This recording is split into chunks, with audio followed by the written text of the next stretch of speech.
Hello everyone, and welcome to Fableheim, and a little bit of a different video. This video is a guide for my time at Portia. The game is officially leaving early access on January 15, 2019, so I figured I would throw up this video. Obviously, at the time of the recording, it's January 13th, so I do not have access to the full release of the game, but I don't think too much is going to be changing from the current Alpha 10 point whatever this is into the full release. Now, I say beginner's guide loosely because the whole point of this video was that I've been playing Harvest Moon and Harvest Moon type games for an eternity, ever since Harvest Moon 64. It makes me feel slightly old. So I can provide some perspective on other games of the genre and how my time at Portia not really revolutionizes, but expands upon the formula that has already existed. If you don't know, Harvest Moon, Stardew Valley, Rune Factory, those are the three main games that I'll be referring to. If you don't know them, don't worry. Hopefully my explanations will be simple enough for new people, and the aforementioned games will simply provide additional perspective. So with all of that said, let's hop on in. As you'll see very soon, I'm actually not that far into the game. I'm only in the second month, which as always in these games, there are only 4 months. Sometimes I think they actually meant to put season, but decided to go with month instead because it was easier to understand. Ignore the horse in the corner. First things first, the setting of this game is a little different than what we're used to. It's not like a high fantasy, mystic, magic, well, high fantasy for Rune Factory. The other ones are like, you know, your grandpa sent you a letter and you inherited his will, his old farm. This is kind of a post-apocalyptic setting where humanity was destroyed by its own hubris. In this game, you're a builder, not really a farmer, even though farming still exists. You build these little crops, put your plants in here, and then you get a ton of plants from one little crop plot. It's actually pretty convenient. And they take forever to grow. But you don't have to water them. You do fertilize them to increase their growth speed and make them happy, I guess. See, this plant's mad. Tiny little red face. Feels bad. All this stuff over here is my workshop. This is a giant assembly station we'll get to in a second. But this is the base workshop. This is probably what you'd be most familiar with if you played Harvest Moon, Stardew Valley, Rune Factory, whatever. You make all of your components, your weapons, your tools here. Now, where things get slightly different is this assembly station. This is the level 2 assembly station. Oh, man. Yeah, whatever. Undo it. I forgot I was making something. This assembly station gets complicated very quickly. Incredibly quickly, actually. So these are all different workstations of sort. I don't want to use that word, but I'm not quite sure what else to call them. Like furnaces, grinder, skiver. This is where you make other materials to assemble things for quests, pretty much. Like this bridge is an early on quest to unlock another area. This DD transport was actually what I was making. Look how much stuff goes into it, holy hell. Thankfully, though, they tell you where you can get most of the materials. Like, see, cut with a civil cutter, which is another of the workstations. Pair with a skiver, another workstation.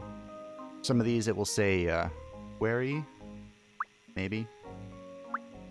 Which basically just means there's not an actual quarry like in Stardew Valley, but you just go around breaking big rocks with a pickaxe. I can talk, I promise.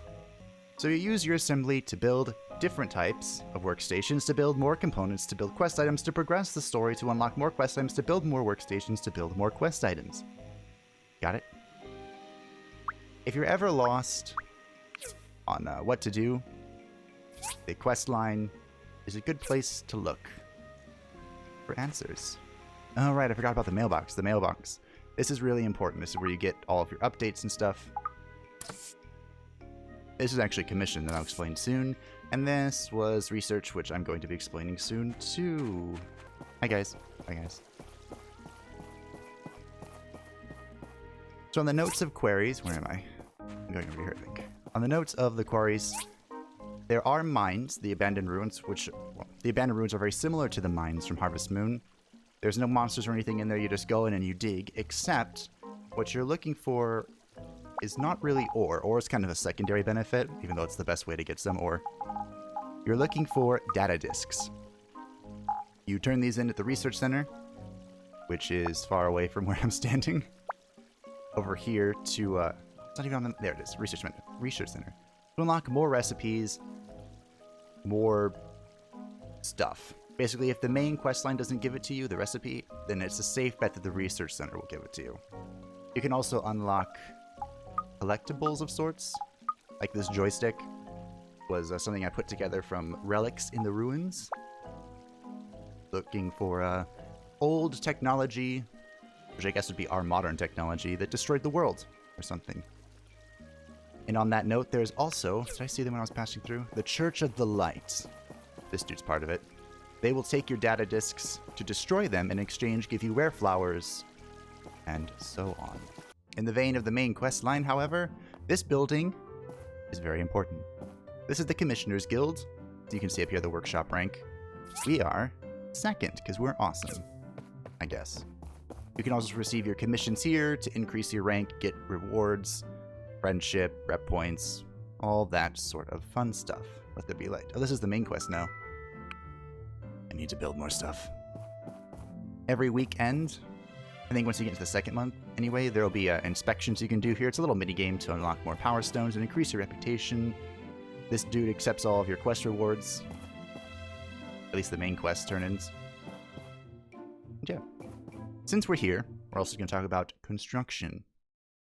This is something that Harvest Moon players probably be very familiar with. Hello, Albert. You can go to the A&G construction building, and you can upgrade everything here, pretty much. Hello. So, see my assembly station worktable level 2. Upgrading them unlocks more stuff, obviously, and then your home you can make really big. As with Harvest Moon, your house needs to be a certain level before you can actually marry people. I'll touch on the marriage soon, because I know that's a really important part of this game. In games like this, I guess. Buying more land is a little different. It's this sign right here. That one's 15,000 gold. The other one was 1,500 gold. That was quite the price jump. But also, this is where you move anything that you can't pick up. So if it's on this list of things in the construction center, this is how you have to move it. You can't just walk up to it and move it around, which is slightly annoying, but everything else that you see, my furnaces down here, the grinder, the cutter, all that stuff can be moved by hand. You can just pick it up and move it around whenever you feel like it. Ah, good. They're out here. So I mentioned turning in data disk for the Church of Light. This is the stuff they can give you. 3 seeds. I actually need this. They want a small silicone chip for that? You're insane. Wait, what was this? Oh, Crystella. Okay. I don't know what half that stuff is. I haven't gotten that far. But there's another form of... Whoa. So many things on the map. There's another form of progression besides the research and the construction. There's a full-blown character tree. And I would recommend getting the increase in experience first off, just to give you a nice little boost. There's for fighting. We'll talk about that soon. There's for gathering, which I also recommend reducing the stamina cost of this stuff. And then social, which you can use to increase your... Unlock new selfie poses. That I did not know about. That's the most important thing in this game. No, just kidding. I'm starting to get some points in there because I want to marry Phyllis. Social relationships have always been important in these type of games, but My Time with Portia takes it one step beyond. I guess first things first, I should say, you can marry pretty much anyone because everyone in the game is bisexual. The only people you cannot marry are those who are already married or those who are creatures. So no affairs and no bestiality, which is probably a good thing. There's a cat. The cat's my best friend. Besides Phyllis, obviously. So, why is the social system different? First things first, as you become friendlier with them, you unlock more knowledge about them, which makes sense. I know some of her preferences. And there's also relationship perks. So, I'm a buddy right now. I get 10 additional stamina points, 10% off acupuncture, then girlfriend, lover, wife. She gives a bunch of them. Some people have really terrible perks, like, I don't know where he is in this list. But there's a logger who... I don't know. He does nothing, basically. My point is that he does nothing. This guy, added. His only relationship perk is that when you marry him, he will occasionally give you gifts. Big deal. Another interesting thing is how you get these relationship points. Probably the more important thing that I should have mentioned first, but that's okay. Now, chatting with them once a day, as in every type of game like this. There's also rock, paper, scissors that you can play up to 3 times a day. There's a Playdate, which you can get when you become a buddy, which I believe is 2 hearts. You can schedule Playdate, and based on how well the Playdate went, how much they enjoyed it, they will get additional relationship points. So it actually has some skill involved. You can give them a gift, like in every other game, and people that they are close to, does it say? No. People they are close to will also increase their reputation. So, as you can see to the right here, Dr. Zhu is the only person in town, I don't know enough about him to get his background, but he's the only person in town that Phyllis is close with. Wow, words. So, I'm attempting to build a relationship with Dr. Zhu so that Phyllis likes me more. That's quite manipulative of me, isn't it? Ah well. This would get my seal of approval, how good this system is. That hasn't really stopped me from tunneling right towards marrying Phyllis, but hey. And now, last things. Well, not last things, but the next important thing to talk about is... Hello? There is a quick travel system, but you have to build it yourself. So I built the DD transport, that little 3-wheel thing, and you build these, the DD stops, and place them down. The quest is only to build 3, I think, but there are more that you can place that you can see on the map. Over here and over here. I just need to keep making more. Because I don't have enough bronze, because bronze. I've mentioned Stardew and Harvest Moon quite a number of times, so let's get the game that I really like. Rune Factory. Rune Factory is basically Harvest Moon, but in a high fantasy setting with magic and combat. And this isn't high fantasy, no magic, but there is combat. Now, the system is very similar to Dark Souls. It's kind of like a very simplistic Dark Souls. Each weapon has its own combo. You can roll to interrupt your attack animation and dodge incoming attacks. It seems kind of easy because whenever you hit something, you stun it. Hit any non-boss target. Bosses won't be stunned, or you have to hit them a lot to stun them. But anything else you can just unlock to death. But trust me, it gets really hard when you're in here. This is one of the dungeon type things in the game. As you can see, there are different levels. I haven't completed the 4th one yet because it's really long compared to the others, so I need to make sure I bring stamina food so I don't run out. So that's a lot of fun. There's also, on the map, this Amber Island. There's a cave in here that I have some quests for that has enemies. I'm about to unlock this lift, which will bring me up here into new unexplored areas. Whoops, wrong button. And there's a desert that I know nothing about. So I'm assuming there's plenty of things to slay in the game, and I like that. I should mention, real quick, that the ruins, you have to pay a weekly fee to maintain them. You pay to the Civil Corps. They give you a jetpack. Yeah, I said that. A jetpack to explore the ruins. It's awesome. It's a lot of fun.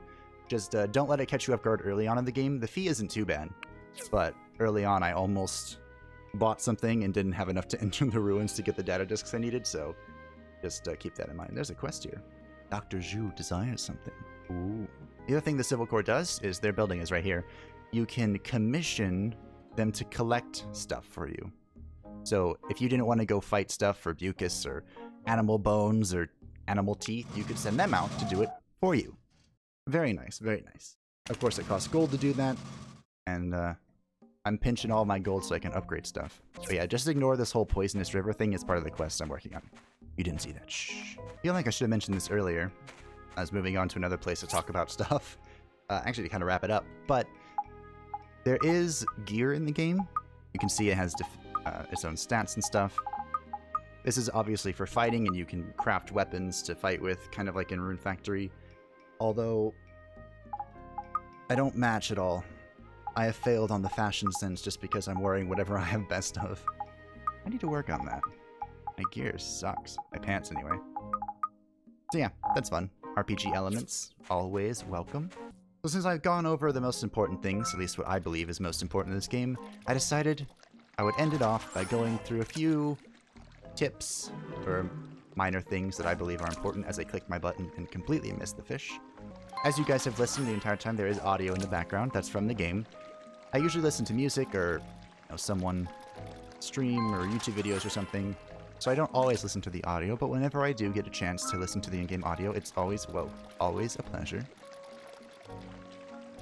And the last system I'll mention before just going through some random things is obviously the fishing, because we're fishing right now. Makes perfect sense. I love fishing. I've been fishing in games since, what was it? Zelda Ocarina of Time or something like that. And so I'm pretty judgy on game fishing. And this reminds me a lot of Stardew Valley's fishing, because it's very skill-based. But it's easier to visualize because of the bubble, and I'm moving the bubble with my mouse and holding down left click when I can reel the fish in. So you do this, it's gonna break and get away from you.